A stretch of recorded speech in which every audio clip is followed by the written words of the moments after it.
it's Jessii Vee, and I'm so excited for today's video. So I've been telling you guys for weeks that I would be doing a video with Rainn Wilson, who most of you probably recognize as Dwight from The Office. Well, he recently started a podcast called Dark Air with Terry Carnation. He plays a fictional character named Terry Carnation, who is a late night talk radio show host who deals with bizarre topics, outrageous callers, and he even gets caught up in a mystery of his own. Now, this podcast is sort of a dark comedy, and since you guys love everything strange and unusual and paranormal, I know you guys will absolutely love this. So I'm gonna put all the links to his podcast down below. You can also go to terrycarnation.com. You'll have all the links there as well. But he is coming on to my channel today to respond to all of the paranormal stories that you guys have sent in. Now, I received probably over 10,000 stories, so thank you guys so much. But because Terry Carnation is the paranormal expert, he's going to be giving you guys all the best advice, telling you his experiences about these topics. So without further ado, here is the video that I did with Terry Carnation himself.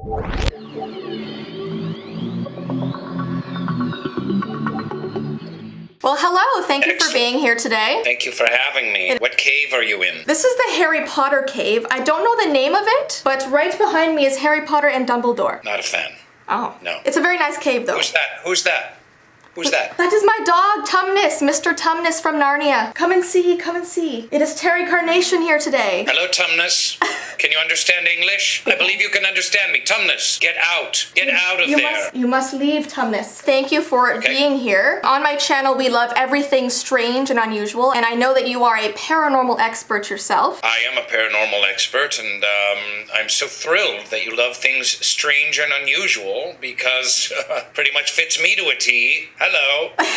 Well, I am a huge fan of your radio show Dark Air, and all of my subscribers were so excited to send in their stories for you to react to today. We had thousands of entries, which is amazing and insane. I'm just wondering, is that Harry Potter background replaceable? Replaceable. Yes, I do change it every single month, but this month it is Harry Potter. Oh, all right. The first story is Becca from Georgia, and this is a very crazy one to start with, actually. Strange is good, unusual is good, and crazy is extra spicy. Yes. I think my grandma might be a werewolf. Ever since I was a kid, she would put me to bed early whenever there was a full moon, and she would tell me not to worry if I heard anything weird coming from outside. One night I got curious and looked outside my window, and I could have sworn I saw a large dark figure wearing white in the woods, almost as if it was a wolf wearing my grandma's floral nightgown. One time I even found clumps of fur in her art studio. Should I confront her about this? And is there a way I could know for sure if she is a werewolf? There absolutely is a way.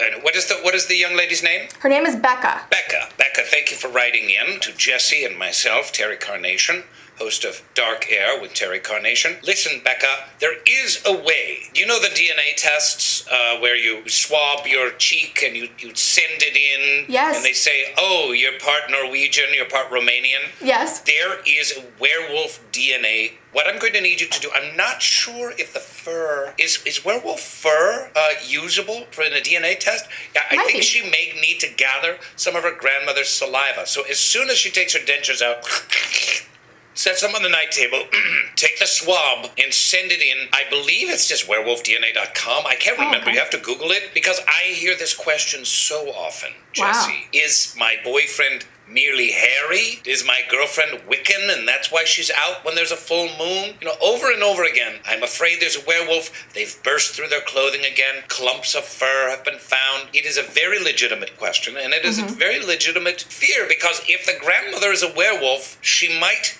bite Becca, infecting her. Oh no. And there may be werewolf DNA passed down through the generations, and Becca herself may be at least part werewolf. I'm not sure how that would work. You only turn every 3 full moons. I'm not exactly sure of the details. Wow. Well, good luck, Becca. We're wishing the best for you. Collect that DNA for sure. Good luck, Becca.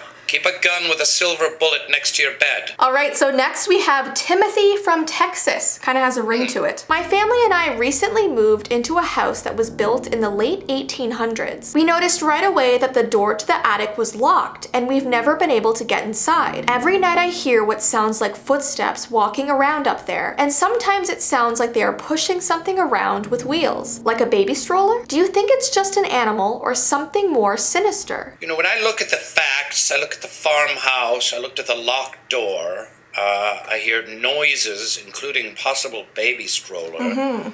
Definitely gonna go with just an animal. It's probably just, it's probably a squirrel. Raccoon. Could be a raccoon. Yeah.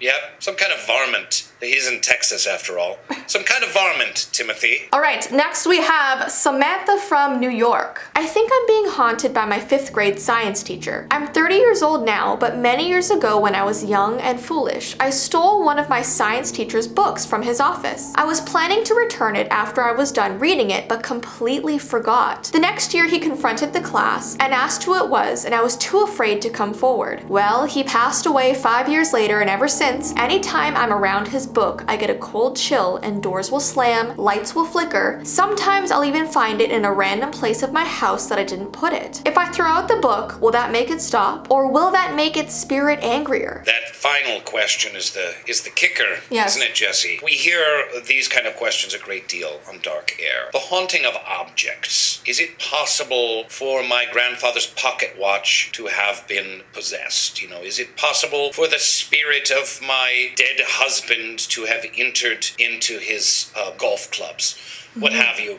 Absolutely, the souls, the spirits of those who have passed can become affixed with a kind of a maniacal OCD, if you will, upon objects, and most likely the book is haunted. I'm not sure. I know that throwing it away is not going to work. Okay. I'm pretty sure that book will find its way back into the house. I believe what needs to happen is, and if I remember this right, now I'm no warlock. I wish I was, but I believe the book needs to be burned. Okay. The ashes need to be eaten, and then the feces that contain the ashes need to be burned again. Wow, that's a lot of stuff. And then those ashes need to be eaten again. Okay, so Samantha, write all that down. And then those feces, no, I'm just kidding. Okay.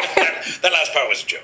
Okay, only a couple times. Only a couple times. All right, next we have Luke from Toronto, who is also my cousin, by the way. It was the middle of the night, and I woke up from the sound of shuffling in my room. I saw a tall figure at the end of my bed, and at first thought it was my mother. I called out to her and asked why she was there. No answer. I asked again. No answer. I scrambled for the light, and when I turned it on, the figure was gone. Was it all in my mind, or was something visiting me? Well, something was definitely visiting. What was it? Who was it that wrote from the farmhouse earlier? The farmhouse was Timothy. Timothy from Texas. Yes. Maybe Luke and Timothy need to connect about this one. I think something was absolutely there, and I wonder if it is a spirit that simply needs a nap. Maybe a tired spirit. Perhaps the spirit could be coaxed into the bed. I'm not suggesting anything illicit or lovemaking with said spirit, but it seems like this ghost is a little bit obsessed with the bed, and it may be tired. It might be, or a shadow figure, maybe. Could have been one of the shadow men. All right, next we have Amanda from Wisconsin. I was riding my bike home from school one day when I decided to take a shortcut and got very lost. I ended up in an unfamiliar forest, and it was getting dark. I came across an old dirty mask in the dirt that was made out of wood and resembled an old man sticking his tongue out. I took it home and put it on a shelf in my room. Almost every night it falls off the shelf, and when I go to pick it up, it feels like the mouth part of the mask is actually wet, as if its tongue was human. Ever since I got rid of it, I see the face mask in my dreams. What do you think the mask was used for, and how do I stop dreaming about it? As we know, the state of Wisconsin has a great deal of history with witches, with warlocks, certainly with cannibalism. Google it. This was a death mask. The deceased's tongue has been placed in the tongue of the mask. The real tongue. This is a real tongue is striving to get back into the grave of its owner. I think the only solution is to take it back into the woods and hope it doesn't find you again. The other option is setting up some kind of camera, because I guarantee you, dollars to donuts, that this little mask, the tongue comes out and goes, pulls it along the shelf, falls on the floor. So the tongue is used as a locomotive device. Wow. Imagine catching that on camera. Exactly. That would be amazing. You could sell that for a bundle to TMZ. For sure. Millions of dollars, I bet. Probably 5,000. That's still pretty good. Not bad for a mask in the woods. All right, next we have Raquel from London. I have a bit of a problem. My parents own an old theater that was built in 1926, and I told all of my friends at school that it was haunted and that I've seen so many ghosts there. Well, to my surprise, my school booked a field trip there so we could all watch a performance of Hamlet. So now all my friends are telling me they are so excited to see all the ghosts that I've been telling them about. But if I'm being honest, I made all of that up to seem interesting. Is there a way I could call upon some old theater ghosts before they arrive? I think that you simply need to hire some actors to portray ghosts in the theater. So white face paint, maybe some sheets with eyes, some in the Casper variety. So you have this amazing resource. You know, let's put on a show, put on a ghost show. Hell, I mean, you and I, we would dress as ghosts, wouldn't we? For sure, that sounds like fun. So there's no like theater ritual to gather real ghosts? You know, there is that theater ritual where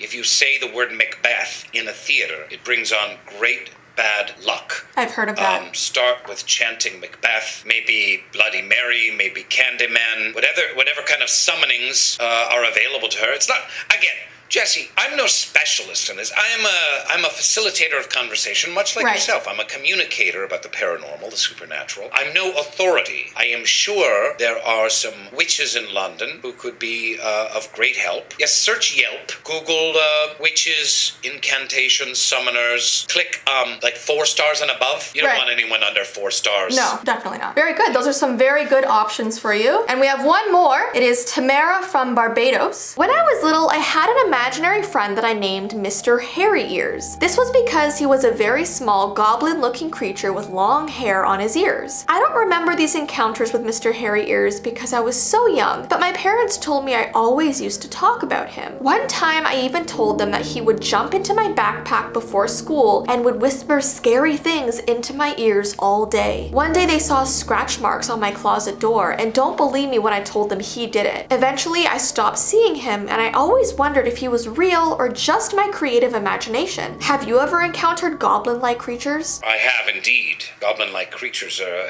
frankly, is my cousins from Arkansas. Mr. Hairy Ears. What an endearing name. Sounds like something out of Harry Potter. Yes, I believe we're speaking a lot about summoning. I have interacted with creatures that defy description. They all come from the same family. It's sprites, leprechauns, goblins. I believe that Mr. Hairy Ears is actually a gremlin noblisus, the noble gremlin, originated in ancient Rome. You know, I'm going to imagine Mr. Hairy Ears is back in Rome with his friends playing. I don't know, I kind of want to meet a goblin, to be honest, but I feel like I have a Mr. Hairy Ears right here already. What's his name again? Mr. Tumnus. Mr. Tumnus. Mr. Tumnus. So hairy. Speak.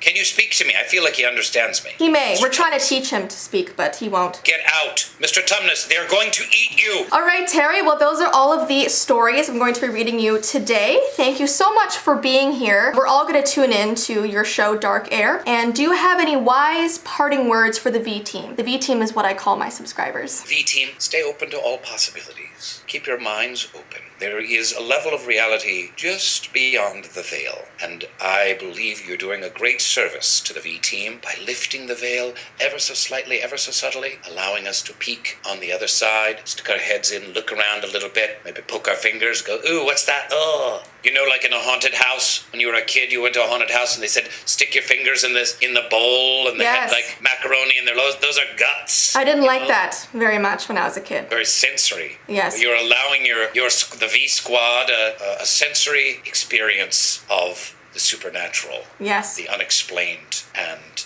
the bizarre. Yes, and I love to do so. Thank you, Terry, for being here today. I hope you have a good rest of your day, and stay weird, stay strange. Staying weird will not be a problem. Thank you so much for having me on your show. All right, have a good day. Goodbye.